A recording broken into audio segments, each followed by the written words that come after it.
What's going on, fishing friends? Leg 3 of the regional fishing reports. We go all the way down to southeast Florida, the Everglades and Biscayne Bay. I know a lot of us snowbirds are living vicariously through Captain Alex tonight.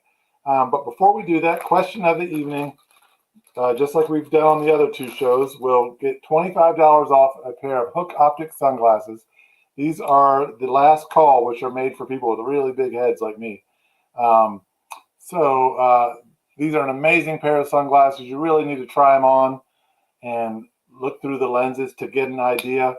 But the winner will win a $25 gift certificate that will go towards these sunglasses. If you aren't, I know this is a Southeast Florida report. If you aren't in the area and you happen to win, let us know and we'll make it work. But for the most part, the gift certificate will be for redeeming in store, but we'll work it out if that's not the case. Let's bring in Captain Alex. How you doing, buddy? What's going on, guys? Super busy, I guess, right?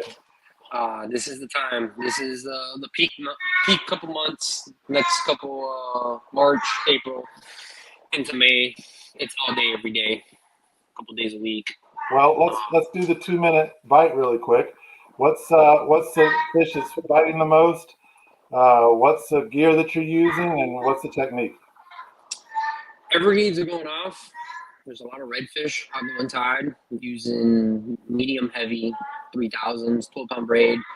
Been using a lot of Savage gear, a lot of mullet, pulse tails, paddle tails, some top water.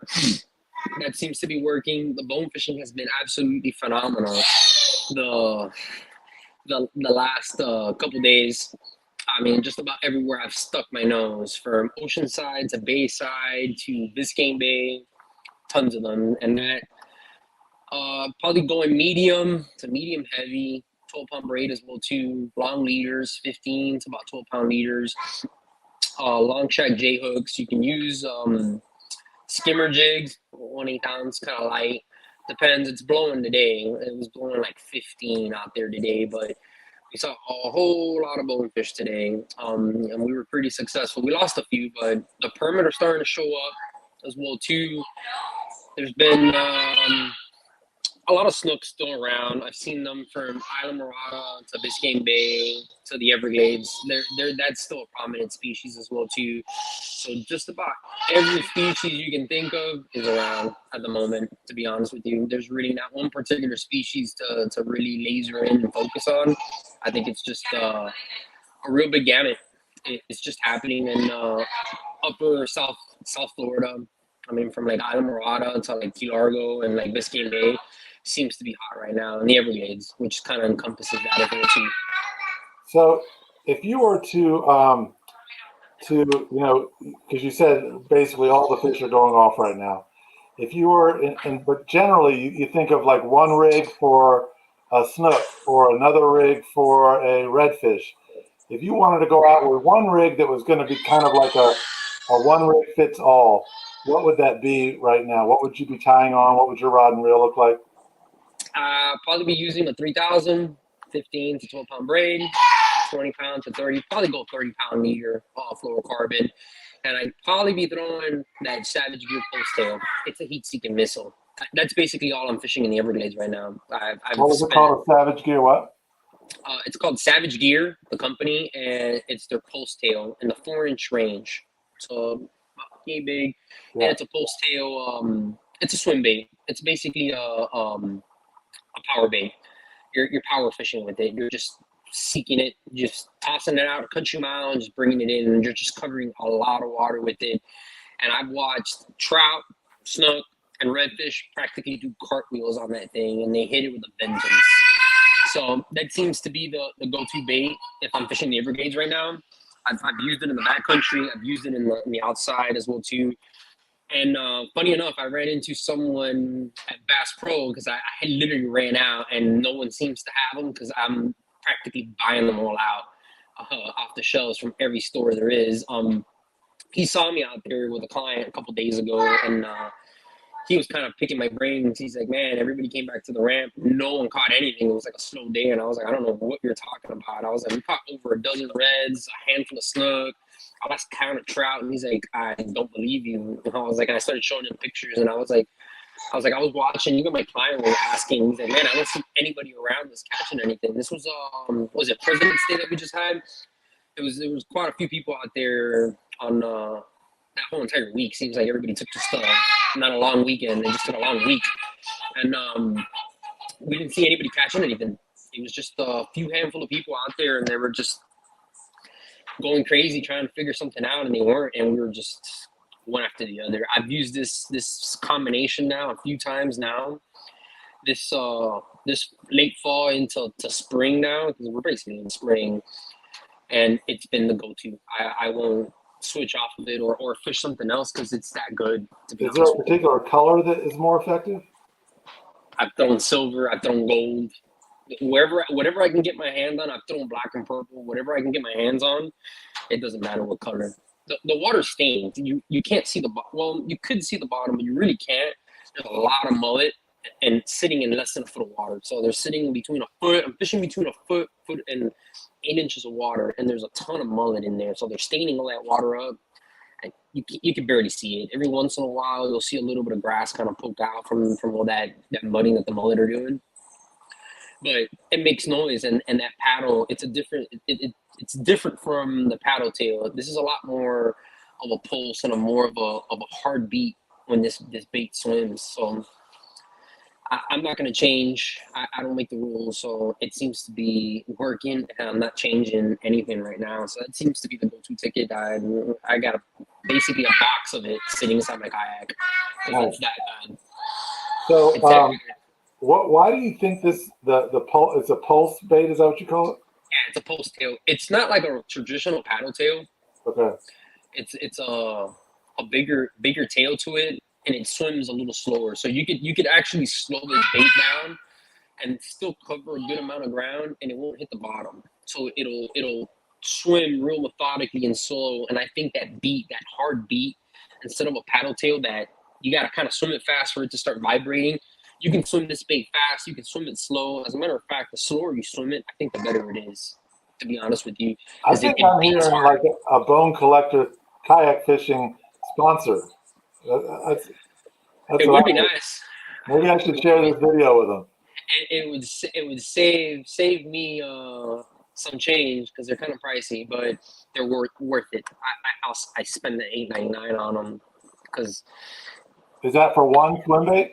For one swim bait, but I can catch 5-6 redfish. But the problem is the redfish tear those things apart. The snook are pretty good. I can catch about 15 snook before it tears apart, but the redfish are just absolutely brutal on it. They absolutely tear it apart. They don't hesitate when they eat it. Every fish that I've caught has had it down in their throat. As a matter of fact, I don't keep a lot of fish, but I've been keeping redfish because they're almost gut hooked because they're just absolutely annihilating. They're annihilating this bait. So good hookups. I'm not losing fish as far as that goes. Clients are loving it. Yeah, why do you think this swim bait is so effective? Is it I think it's the size. It's matching the hatch. It's really, it looks like a mullet in the water. It's a great finger mullet size, about 4 inches, and it's just the profile. Besides the beating, I really do think it's the beat. So I think if I can throw something of similar nature with a similar pattern, I've done this before with bass. I've had areas where you can throw a certain bait, and if it doesn't plop when you're moving it, a certain beat and a cadence and a noise, they won't touch it. So I can go and throw a big gambler lure, and it makes that plop, plop, plop, plop, plop, plop, plop, plop, plop, and they'll smash it. I can go and mimic it and throw a whopper popper, which is a little faster beat, but it's the same frequency, just about the same frequency, and they hammer it as well too. And then I go throw something else like a buzz bait, They won't touch it at Hmm. all. So I think it's the cadence and the beat. I think they're keyed up on it, and it makes a lot of noise for them. And Right. since that water's stained, they're really honed in on bait fish that are injured. And there's sharks, there's tarpon, there's those all kinds of things beating those mullet up. So it's about 7 square miles of just mullet sitting on a flat. So Thousands of them. it sounds like, it's the water's a little bit, clouded. So you need something making noise, but it can't just be any noise, right? No, It has to be I've, a specific I've, I've cadence. thrown top waters on them, and they'll smash the top waters. I've thrown zero spooks at them, and they make that and mirror lures that sheep up, and it makes the right clack. The snook like it, but they hesitate on it. They'll smack it a couple times and they'll back off of it. I've watched redfish chase it down, make a 180, and I've seen the wakes coming, and I've told my clients keep reading because it's coming, and they don't see it until the fish is on top. And I was like, that wake was red. I could see the head, the bulbous head coming at it, big orange head coming at it. Right. I was like, kill it. Like, just kill it, stop moving it. And boom, they crush it. And it's like 2 feet from the boat. I was Oh, like, how'd you wow. see that? I was like, that fish came off on a 180 from the side of the horizon where you weren't even looking because you were looking forward, and it came off the side, and I just picked up on it, and I watched this fish just beeline for it like a heat Just seeking sold out. missile. You just sold out for that bait. That's awesome. It's a great bait. I've been using it all fall. I've been using it in the backcountry too. Some areas it won't work in some areas because that bait's not there. I have to throw smaller profile bait, but I've picked up on the fact that wherever that size bait is, that mullet and that size bait is, it works. And Can you I've give caught me tarpon on it. can you give me the manufacturer and the type again? I'm going to type it into chat because since we spent so much Savage Gear, time, Savage Gear. Savage Gear, and it's the pulse tail mullet. They Cool. have it in like 7 different sizes. They have it like in mini, like 2.5 inches, which I have a few, and it's worked, but the 4 inch seems to be the perfect in between because it's the size of a finger mullet. And they have the bigger ones. I think they have the 6 inch, and they got I think an even bigger one. I've thrown the 6 inch. I've had big tarpon smash those as well too. The big tarpon I've been on the flat. Man, I just lost my headset. I've seen the big tarpon. I've been on the flat in the Everglades. They've been sitting there. So on the outgoing and the beginning of the incoming, they're showing up and they're sitting in 1 feet of water. So you're watching these big fish coming in, 100-pound plus, coming into a foot of water. Their backs are sticking out. They got this pink sheen on them, and they're eating. I haven't been able to get them to eat that little guy, but I've thrown the big one at them, and they've thrown it up in the air, 10 feet up in the air. Just haven't been able to hook them. It comes with a treble hook, like an assist hook. It's a treble hook. I hate that thing. It terrifies me. And I think they just miss that fish a lot. They miss it. It takes a lot to stick a big tarpon with a treble. Yeah. I'd rather not. So it was just fun watching that fish eat it and smack it, send it up in the air. Sure. I was like, Sure. I was. Those are hard fish to hook. I Are you was seeing it any was of a the sigh ones of relief. that are at a size that you could actually land it? Yeah, we caught a few. Yeah, they're around. I mean, I haven't seen them much in my area, like in Biscayne, but they're in the Everglades. We caught a few. We jumped. I think it was on Monday. I think we jumped 5 or 6 of them. They were in that 10 to like 25-pound class. We were able to get his first on fly, and then we commenced to jump a handful of them. After that, we broke off like 2 or 3 of them, but there was a ton of them in there, about 100 of them, and a tiny little corner in a pocket. And every time you cast it in there, something would come screaming out of there. So the Savage Gear Pulse Tail Mullet, that's more of a spinning gear or maybe even bait caster. What are you using with the fly rods? I'm just throwing anything that has a little bit of a deer hair with some zonker, some Magnum zonker, and maybe some spun rabbit on it. Something real easy. It just pushes a lot of water. It doesn't slow sink rate. On the flats, I'm probably throwing a broski slider when I'm sitting on the flats. If I'm sitting in 6 inches of water, I'm using a broski, especially back there with a nice weed guard. It's a well-rounded fly for the Everglades. It still has the deer hair, but it's just tapered differently. And then I'm using a little bit of some chenille on it, some flash, and some marabou or some what's this called? Pseudo fox. Something simple, real easy. Mark it with make a couple lines, kind of shrimp pattern. but the redfish, snook, trout, and the tarpon eat it. I've had all of them eat it. The snook love them. The redfish absolutely love them. Yeah. Simple food, but you can run it across the top. And I'm using the I'm not using lead eyes. I'm using bead eyes, real light. I'm fishing between 8 inches to 6 inches of water. These reds are getting in there in the tail. That's So I need something that sits in that. I need something that sits in that grass. I mean, you'll see the red, and you'll just see a tail because their whole body's buried in mud and grass, and they're in there digging. So you basically have to wait for them to lift their heads up, and that's when you want something that sits just above the grass that doesn't get kind of caught up in the grass too much, and you just strip it across the grass on top, and they'll just pounce on it. That's really cool. Once they get into that 6 inch range, that water gets real clear because a mullet bug out of there. They don't want to be in that skinny stuff. They're just basically working their way out into deeper water, into deeper channel as the outgoing's coming. So what are the redfish and bonefish feeding on at the mullet leave there? I mean, they're all fishing. They're all eating little shrimp. They're eating mudfish. They're eating little toadfish. A lot of studies have been done here already, and they've sampled prey, and about 80% of their staple diet is toadfish, reds, and bonefish. And their theory is that that's why we have some of the biggest fish, because they're just not eating crustacean. Their diet consists of large prey, which consists of toadfish. Amazing. And little fish. So they've done FIU's done a few studies, and UM I've done a few studies. I think it's UM that's done the study, and they've sampled hundreds of fish, and they've sampled the flats, and that's what they're finding. Fish. I made a huge mistake when I went to college. That's what I should have done. Yeah. I should have gone to University of Miami, and I should have been going on studies in the Everglades and the Florida Keys fishing. Going bone fishing. That's my class, my day. I'm gonna go catch a couple bonefish and sample them.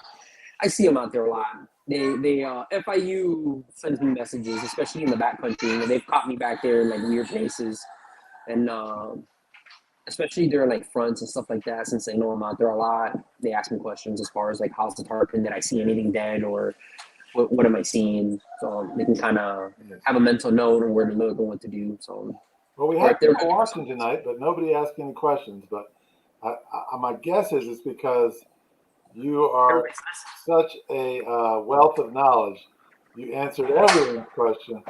We got a little bit of a late start too, but man, awesome stuff with the Savage gear. I've actually got a buddy going down to your area. I told him to hook up with you guys, but I'm sure you're booked for weeks out now. I got a few days here in between here and there. I'm not completely booked out, but I got a few weekends.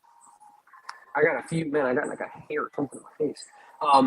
I got a few weekends that are still available, like a day. I've had a few cancellations because lodging seems to be an issue down here. So I've had a few people cancel and like kind of reschedule later on because lodging has been an issue down here, where Airbnbs have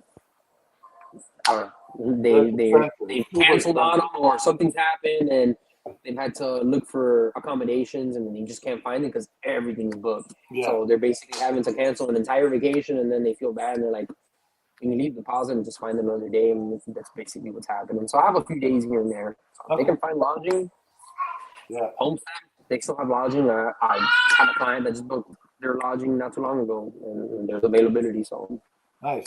I mean, it's not the Florida Keys, but you can drive into the Keys within less than 30 minutes. So. Yeah. Well, thank you as always, everyone that tuned in. Thanks for watching. We got one more report tonight. We're going to do the snakehead report coming back here to Maryland. So thanks so much, Alex, and we'll see you guys next time. Absolutely. Good night, great. Bye, guys.